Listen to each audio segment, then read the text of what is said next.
বৃষ্টির মধ্যে পিছনের চাকা পাঞ্চার হয়ে গেছে, দাঁড়িয়ে আছি, আমার সঙ্গীরা আগে চলে গেছে।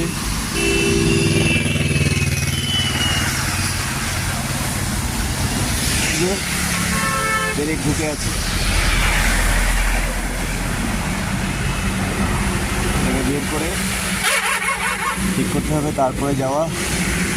আজকে চতুর্থ দিনের শুরুতেই প্রচণ্ড ওয়েদার খারাপ, বৃষ্টি, তার মধ্যে টায়ারটা পাঞ্চার হয়ে গেল। আর কী করা যাবে এখন, ঠিক করে আমরা বেরোবো। প্রথমেই বিঘ্ন ঘটলো, ওয়েদার এমনি সঙ্গে নেই, বিপক্ষে ভীষণ খারাপ ওয়েদার, পুরো নিম্নচাপ হয়ে গেছে চারিদিক অবস্থা।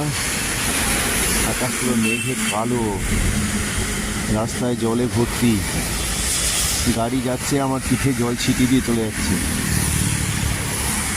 এর মধ্যেই দাঁড়িয়ে আছি, আমার সঙ্গীরা আগে, ওরা ফিরে আসুক।